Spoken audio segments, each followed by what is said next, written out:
সুপ্রিয় দর্শক, দৈনিক আজকালের দর্পণের লাইভ পেজ থেকে আপনাদেরকে স্বাগত জানাচ্ছি। চট্টগ্রামের ইপিজেড এলাকায় আবাসিক হোটেল মোহনের সামনে গ্যাসের লাইন লিক হয়ে এভাবে বুদবুদ করতে দেখা যাচ্ছে। যে কোনো সময় বড় ধরনের দুর্ঘটনার আশঙ্কা রয়েছে। এখানে আমরা গতকাল দেখেছি গ্যাস কর্তৃপক্ষ লাইন খনন করেছে, কিন্তু সকাল থেকে এখানে গ্যাসের লাইন লিক হয়ে অতিরিক্ত মাত্রায় পানিতে বুদবুদ করছে। যে কোনো সময় বড় ধরনের অগ্নিকাণ্ডের মতো ঘটনা ঘটতে পারে বলে আমরা ধারণা করছি। তবে ঊর্ধ্বতন কর্তৃপক্ষ কর্ণফুলী গ্যাস এর কর্মকর্তারা যদি অতিশয় সুনজর দেন তাহলে হয়তো এখনও দুর্ঘটনাটি কবল থেকে রক্ষা করা যাবে বলে ধারণা করা হচ্ছে।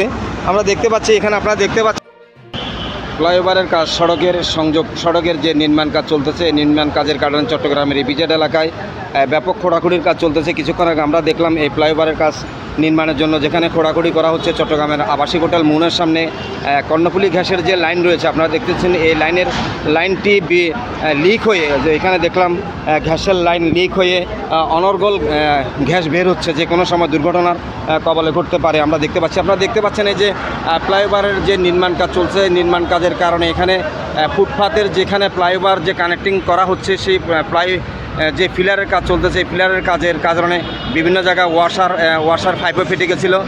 আজকে আমরা সকাল থেকে দেখলাম চট্টগ্রামের ইপিজেড থানাধীন এলাকা বন্দরের যে পূর্ব রাস্তার পশ্চিম পাশ রয়েছে, সেই পশ্চিম পাশের যে সড়কটি সংস্কার করা হচ্ছে, সেখানে কর্ণফুলী গ্যাসের একটি লাইন ছিদ্র হয়ে গেছে। সেখান থেকে অনর্গল কর্ণফুলী গ্যাসের যে গ্যাস বের হচ্ছে, এতে আমরা দেখতে পেয়েছি যে কোনো সময় হয়তো বড় ধরনের দুর্ঘটনা ঘটতে পারে বলে আমরা ধারণা করা হচ্ছে। এখনও দেখা যাচ্ছে চট্টগ্রামের যে ইপিজেড এলাকায় রয়েছে এয়ারটেল অফিস যেখানে রয়েছে, তার সামনেই এই গর্তটি করা হয়েছে। সেখানে কিছু নির্মাণ শ্রমিক অলরেডি কাজ করতেছে, তাও অত্যন্ত জীবনের ঝুঁকি নিয়ে কাজ করতেছে। সুপ্রিয় দর্শক, আপনারা আমাদের সাথে থাকুন।